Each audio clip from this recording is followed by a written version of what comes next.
C'est Béatrice du blog béatrice-petitdemange.com et comme vous le savez déjà, je suis en train de faire une série d'interviews aux co-auteurs du livre collaboratif Impacté au féminin et aujourd'hui, j'ai l'honneur de vous présenter Mireille. Bonjour Mireille.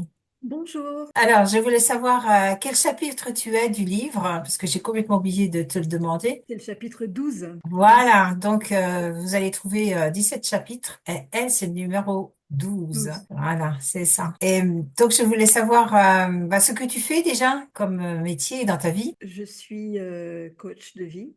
Je suis plus précisément coach en transformation post-crise, c'est-à-dire toutes les crises qu'on peut avoir suite à un événement de vie plus ou moins suivi. J'ai travaillé en entreprise pendant 25 ans et j'ai pu me former au coaching pendant que j'étais en emploi salarié. J'ai eu cette chance. J'accompagne donc des personnes sensibles, pour pas dire hypersensibles, qui ont identifié quelque chose qui les empêche d'avancer ou qui les bloque dans un schéma qui se répète, à trouver en elles ce qu'elles recherchent souvent à l'extérieur d'elles. J'accompagne notamment dans les addictions et puis dans des gens qui ont eu des traumas parfois assez. Donc, je les aide à comprendre leur fonctionnement en moins de 3 mois. Donc, elles arrivent à retrouver un élan dans leur vie, construire un projet de vie, un projet pour rebondir dans leur vie professionnelle ou personnelle. J'ai un cabinet à la Phare-les-Oliviers, près de Marseille. J'interviens aussi à distance en visioconférence. Oui, c'est pratique, disons. Oui. Internet, c'est super pour ça. Je voulais te demander donc pourquoi tu as décidé de collaborer à l'écriture du livre Impact au féminin qui est entre autres est best-seller sur Amazon. Pourquoi tu as pris cette décision d'écrire ton chapitre? J'étais dans le club Impacté au féminin déjà en novembre 2023. Donc, il y avait, pour faire son propre livre, j'avais envie, parce que c'est quelque chose qui est chez moi, enfin, j'ai une envie d'écrire depuis longtemps. Et en fait, mon désir premier, c'était d'écrire mon livre à moi, mais je ne me suis pas sentie en mesure de le faire. Et puis, c'était pas trop le bon timing. J'étais en plein accompagnement de fin de vie de mon père. Je me suis dit, bon, ben, la prochaine fois qu'elle fait un livre collaboratif, je me pose pas de questions.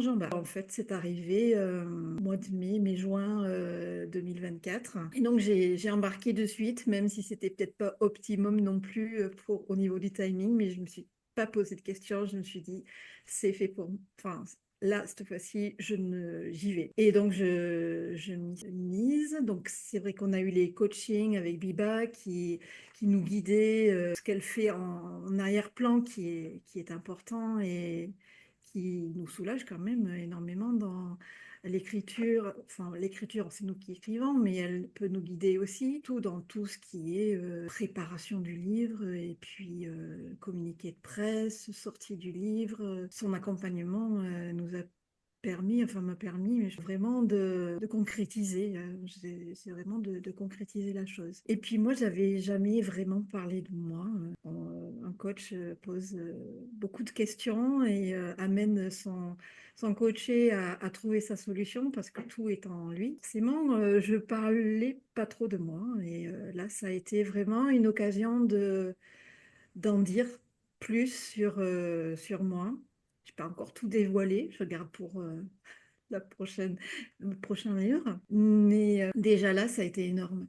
Et puis, au-delà de l'expérience collaborative et du livre en lui-même, pour moi, ça a été aussi thérapeutique. Au niveau de l'écriture, puis au niveau de la soirée de lancement, à Paris, de prendre la parole en public, de l'exposer, enfin d'exposer ce qui nous a motivés, notre grand pourquoi aussi. C'était très très fort. Enfin, moi j'ai adoré. Puis ça m'a permis aussi de rencontrer les 16 autres co-auteurs qui ont toutes des histoires passionnantes, inspirantes, passionnantes. Enfin, c'est waouh, quoi. De voir ce qui a pu être vécu, de voir comment chacune l'a transformé. Enfin, ouais, moi ça m'a ému, ça m'a encouragée. C'est vraiment quelque chose c'est ma plus belle réussite, vraiment de 2024. Et est-ce que tu aurais des conseils à donner à une femme entrepreneur qui veut commencer dans l'entrepreneuriat? Enfin, je lui conseillerais de vraiment déjà de travailler son grand pourquoi. Pourquoi elle veut faire ça. Et si elle n'y arrive pas à le faire toute seule, de se faire accompagner dès le départ. J'y suis allée petit à petit et puis bon, j'ai été dans un problème de santé, donc j'ai pas pu tout développer au rythme que j'aurais voulu. Et donc, l'accompagnement a été un peu chaotique, mais donc j'ai avancé petit à petit. Mais vraiment, si quelqu'un qui veut entreprendre, c'est vraiment essentiel de se faire accompagner, de définir le cadre, surtout si on a été salarié. Alors moi, j'ai été salariée plus de 25 ans dans une grande entreprise multinationale. C'est vraiment le grand écart. Enfin, ça n'a rien à Hmm. voir. Il y a l'état d'esprit aussi qui est complètement différent. Je pense que c'est pas pour tout le monde d'être entrepreneur. Ça se travaille bien sûr, mais il y a notamment une vision par rapport à l'entrepreneuriat, enfin le fait d'être seul, et puis d'avoir un état d'esprit qui est vraiment particulier. Et ça, je pense que c'est pas donné à tout le monde. Déjà, savoir si on est faite pour ça, sans se voiler les yeux. Parfois, c'est un rêve, mais en réalité, ça vient percuter tellement le sentiment de sécurité, enfin, qui est quand même assez présent et puis qui aujourd'hui quand même est assez présent. Enfin, on a des enfants, on a un certain niveau de vie, il y a des contraintes économiques, donc c'est vrai que faut y aller. Faut pas croire que c'est la liberté, que c'est enfin la liberté. Oui, qu'on fait tout ce qu'on veut, oui, je comprends ce que tu veux dire. Mais quand tu parles de mindset au niveau d'entrepreneur, c'est quoi là? Toi qui étais salarié, par exemple, donc tu peux parler de la différence entre le mindset de salarié et le mindset d'un entrepreneur. C'est quoi la différence et qu'est-ce qu'un mindset d'entrepreneur? Au niveau du salariat, il y a quand même quelque chose de hyper sécurisant pour quelqu'un pour qui la sécurité est une des valeurs premières, c'est d'avoir un salaire qui tombe tous les débuts de mois. Donc ça, et un cadre bien formaté en fait. Ensuite, selon les postes, moi, j'avais énormément d'autonomie et de liberté dans mon poste. Je me sentais libre dans ce que je faisais et j'ai eu de nombreuses années où je me suis épanouie complètement. Donc, c'est pas le cadre qui m'a restreinte, mais c'est vrai que le fait d'avoir un salaire qui tombe et de pouvoir prévoir des vacances, des machins, des trucs relativement à distance, c'est quand même sécurisant.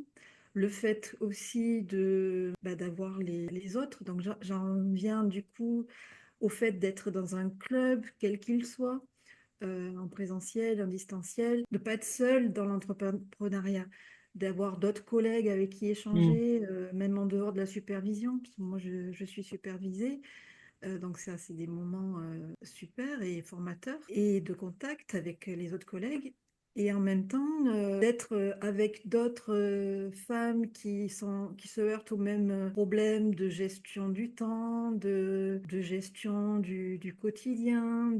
La plupart sont solopreneurs et n'ont pas une équipe pour les aider. Donc, c'est ça aussi, euh, d'avoir à tout gérer quasiment, enfin en tout cas au début. Tu me posais la question pour quelqu'un qui veut se lancer. Moi, je me suis formée en coaching. J'ai eu zéro formation commerciale, marketing. Franchement, c'est là que ça a pêché. Et au début, on a un peu plus le syndrome de l'imposteur, alors on fait encore plus de formations mais dans son domaine. Et donc, on accumule des formations, enfin, on est très compétent, hein, mais on ne sait pas comment les faire connaître et tout ça. Donc, Hmm. c'est vraiment ce qui m'a manqué. Je pense qu'il faut vraiment se former là-dessus et trouver un groupe, quelques collègues avec lesquels on peut échanger librement tout ce qui se passe dans la vie, vraie vie, quoi. Parce que nos clients, bon, moi, je suis très souriante habituellement, on est coach, on est la référente, on porte la lumière. Enfin, on me dit souvent que j'apporte de la lumière. Mais il y a aussi tout à côté, la vie qui se déroule, les deuils, les difficultés dans une séparation, dans tout, quoi, hein. Et les joies aussi. Mais il peut y avoir, enfin, il y a, comme tous les humains, preuves et on les traverse aussi. Dans ces moments un petit peu compliqués, on a besoin d'être soutenu aussi. Nous, on apporte du soutien. On est vraiment dédié à la personne qu'on accompagne et bien focus et tout à fait en mesure de le faire. Que soi-même, on n'en a pas besoin. Oui, tout à fait. Mais alors, être entrepreneur, ça veut dire surtout au début, comme tu dis, c'est d'avoir un multicasquette. Donc, on peut être un comptable, on peut être un coach, on peut être un thérapeute. Enfin, on change de casquette aussi. Ouais. C'est vrai, il faut savoir gérer tout ça. Qu'est-ce que l'écriture du livre maintenant, je ne sais pas si tu as des clients ou clientes qui ont lu ton chapitre et que tu as Oui. vu.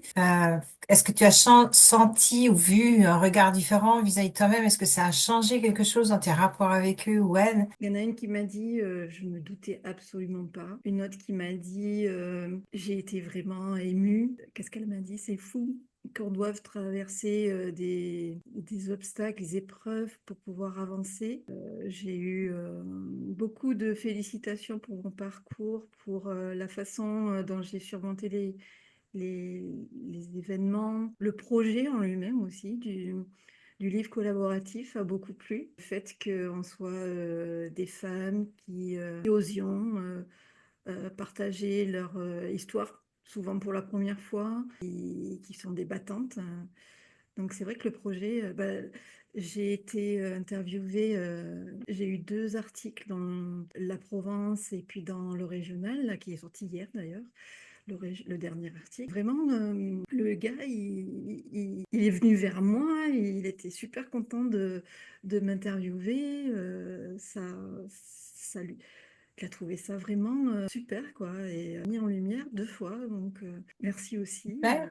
Hein, c'est bien, Tu c'est très bien racontes. ça. Ouais, C'est bien pour tout le monde d'ailleurs. ouais. Est-ce que tu as une vision ou une idée de comment l'entrepreneuriat féminin va se développer dans le futur? Bah, déjà, moi, je vois qu'il y a beaucoup de clubs. On a dans la région de Marseille, il y a des clubs de femmes. Je ne les ai pas rejoints parce que j'avais envie à l'époque d'être dans plus de mixité. Puis finalement, ben, j'ai été dans le club impacté au féminin où il n'y a que des femmes. C'était pendant après le Covid. Aussi, c'était la visio, c'est démocratisé et généralisé et permis d'avoir tissé des liens avec des femmes un peu partout en France et puis même très loin. Et donc, je m'y sens bien.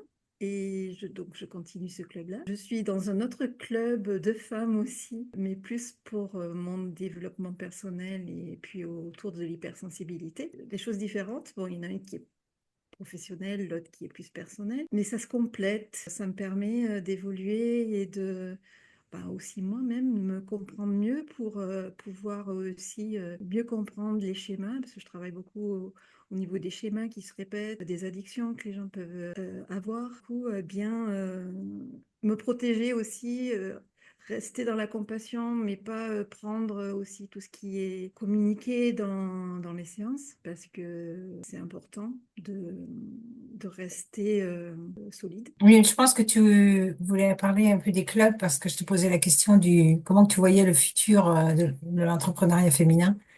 Et oui, et puis je pense que oui, donc j'ai dévié. Oui, un petit peu. Oui, et donc il y a pas mal de clubs en présentiel, aussi donc sur Internet. Moi, ce que je vois, c'est des femmes qui sont à la retraite et qui continuent une activité et qui deviennent entrepreneurs qui ont l'air de s'éclater. Donc, je pense que ça nourrit à la fois le besoin de transmettre, de continuer à être utile aussi, et aussi une raison économique, je pense. Tout ça fait que de plus en plus de femmes sont présentes, de plus en plus de femmes sont extrêmement compétentes et donc peuvent offrir leur service, leur expérience. Je pense que ça va continuer à se développer, surtout qu'on est vraiment poussé à l'excellence. Quand je vois ce qui se passe sur les réseaux, quand je vois aussi les autres coachs, comment elles évoluent, j'ai l'impression que seules restent celles qui sont vraiment compétentes, qui sont formées, enfin, qui sont multicasquettes et qui arrivent à maîtriser l'ensemble, même si elles ne maîtrisent pas tout parfaitement, mais c'est essentiel d'avoir ces multicasquettes dont tu parlais tout à l'heure, hein. On est à la fois créatrice de contenu, un petit peu marketeur, commercial. Après, on peut déléguer certaines choses. Oui, au début, on pense peut-être aussi pouvoir gérer un peu tout. Après, si on veut évoluer, on est obligé, je pense, de déléguer. Et après, il faut trouver les bons collaborateurs aussi, hein, il y a ça, hein, dans tout Tout ça. à Il faut fait. savoir chercher. Enfin, c'est pareil, c'est un travail, ça s'apprend. Est-ce qu'il y a une dernière chose que tu voudrais ajouter, que tu aurais voulu dire, que tu n'as pas dit? C'est toujours une question que je pose à la fin de l'interview. Quelque chose sur la force de nos rêves et de pourquoi on le fait. Je pense que c'est pas OK de renoncer à ses rêves à cause de l'argent, à cause du temps, enfin à cause de je ne sais quoi, si notre rêve est vraiment fort. Si on n'arrive pas à concrétiser son rêve, je pense que le rêve n'est pas assez fort pour nous motiver. Et donc, c'est pas un vrai rêve. Voilà, j'ai réalisé ce premier rêve de coécrire cette année. Je tourne en tête de vraiment écrire le mien aussi, mais peut-être sous forme de roman. Moi, j'aimerais bien écrire selon un roman. Et puis, bon, la cause des enfants est très forte pour moi, euh, que ce soit des enfants, des adolescents, ou l'enfant qui reste dans l'adulte que j'accompagne. Ça, c'est vraiment ce qui me motive. Et de revoir briller les yeux, revoir la lumière dans les yeux de celui que j'accompagne ou celle que j'accompagne, ça, c'est ce qui me fait vibrer. Bon, on va finir sur cette belle note, ces derniers mots. Je te remercie, Mireille, d'avoir participé à l'interview Je te remercie de me l'avoir proposé et te et à souhaiter, bientôt. voilà, à bientôt. Merci. Au revoir. Au revoir.